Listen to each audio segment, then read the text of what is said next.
Bismillahirrahmanirrahim. Assalamualaikum warahmatullahi wabarakatuh. Kembali lagi ketemu dengan Ibu Hajah Lali Siti Nurliah yang kali ini akan mengulas mengenai iman kepada hari akhir. Setelah tadi kita tadarus bersama, kita akan mengulas mengenai hari kiamat sebagai hari pembalasan hakiki. Beriman kepada hari kiamat atau hari akhir merupakan ciri orang yang bertakwa sebagaimana Al-Qur'an.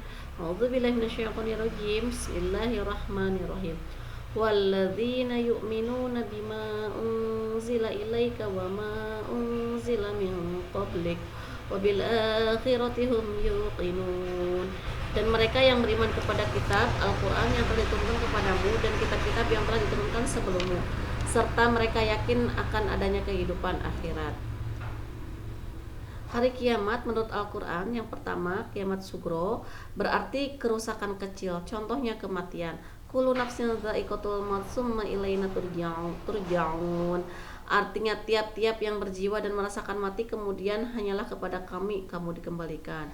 Alam barzah merupakan alam lanjutan tempat hidup manusia setelah mati sampai mereka dibangkitkan dari kuburnya. Yang kedua, B, kiamat kubro. Kiamat kubro merupakan tanda kehidupan di dunia ini berakhir. Diawali dengan sangkakala ditiup pertama kali oleh malaikat Israfil yang disusul dengan hancurnya dunia ini. Artinya dari surat tersebut, maka apabila sangkakala ditiup sekali tiup dan diingatkan bumi, angkatlah bumi dan gunung-gunung, lalu dibenturkan keduanya sekali bentur, maka pada hari itu terjadilah hari kiamat dan terbelahlah langit karena pada hari itu langit menjadi lemah. Ini sangkakala yang pertama, semesta hancur. Sangkakala ditiup untuk yang kedua, Allah membangkit manusia, kemudian berkumpul di padang mahsyar, dihisab, kemudian surga dan neraka. Syurga merupakan tempat yang penuh dengan berbagai kenikmatan. Allah menyediakan tempat ini untuk orang-orang yang bertakwa. Neraka merupakan tempat yang penuh dengan siksa dan kehinaan. Allah menyediakan tempat ini untuk orang-orang yang durhaka. Ini dari surat Al-Imran ayat 131 133, artinya, dan peliharalah dirimu dari api neraka yang disediakan untuk orang-orang kafir, dan taatilah Allah dan Rasul supaya kamu diberi rahmat, dan bersegeralah kamu kepada ampunan dari Tuhanmu dan kepada syurga yang seluas langit dan bumi yang disediakan untuk orang-orang yang bertakwa.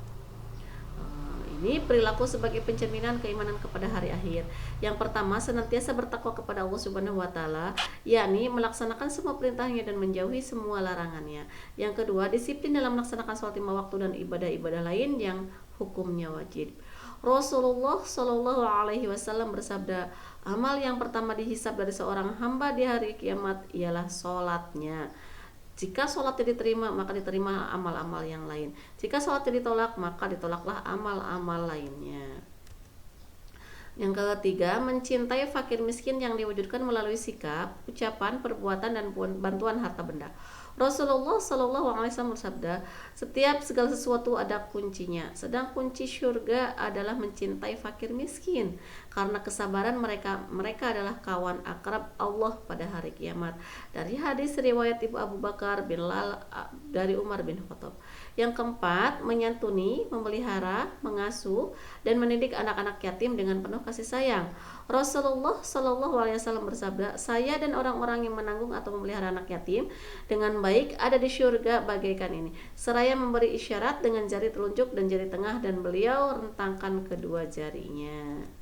Yang kelima, berperilaku baik terhadap tetangga, menghormati tamu, dan bertutur kata yang baik kepada siapa saja atau diam. Rasulullah Shallallahu alaihi wasallam bersabda, barang siapa beriman kepada Allah dan hari akhir atau kiamat, maka hendaklah ia berbuat baik pada tetangganya, dan barang siapa beriman kepada Allah dan hari akhir, maka hendaklah ia menghormati tamunya, dan barang siapa beriman kepada Allah dan hari akhir, maka hendaklah ia berkata dengan baik-baik saja atau diam. Yang keenam, melaksanakan 7 macam perilaku yang menyebabkan mendatangkan naungan perlindungan Allah Subhanahu wa taala. Rasulullah Shallallahu alaihi wasallam bersabda, ada 7 golongan yang mendapat naungan. Yang pertama, pemimpin yang adil. Yang kedua, pemuda yang rajin ibadah. Yang ketiga, orang yang hatinya selalu rindu dengan masjid. Yang keempat, 2 orang yang saling mencintai karena Allah. Yang kelima, seorang laki yang diajak berzina oleh wanita bangsawan dan cantik kemudian menolaknya sambil berkata, sesungguhnya saya takut karena Allah. Yang keenam, orang yang bersedekah secara rahasia sehingga tangan kirinya tidak mengetahui apa yang disedekahkan oleh tangan kanannya. 7. Orang yang mengingat Allah ketika sendirian sehingga mencucurkan air matanya. Ini hadis riwayat Bukhari. Hikmah beriman kepada hari akhir. Yang pertama, memperkuat keyakinan bahwa Allah Subhanahu wa taala Maha Adil dan Maha Kuasa. Ini dari surat artinya pada hari ini kiamat tiap-tiap jiwa diberi balasan dengan apa yang diusahakannya. Tidak ada yang dirugikan pada hari ini, sesungguhnya Allah amat cepat hisabnya. Memberikan dorongan untuk membiasakan diri dengan sikap dan perilaku terpuji atau akhlakul karimah dan menjauhkan diri dari sikap serta perilaku tercela atau akhlakul majmu'ah. Yang ketiga, memberi dorongan untuk bersikap optimis, tawakal, dan sabar meskipun ketimpa kemalangan. Ini dari surat Al-Baqarah. Artinya, dan sesungguhnya kami berikan cobaan kepadamu sedikit demi kekuatan, kelaparan, kekurangan harta, jiwa, dan buah-buahan. Dan berikanlah kabar berita gembira kepada orang-orang yang sabar. Demikian, terima kasih. Billahi taufiq wal hidayah. Wassalamualaikum warahmatullahi wabarakatuh.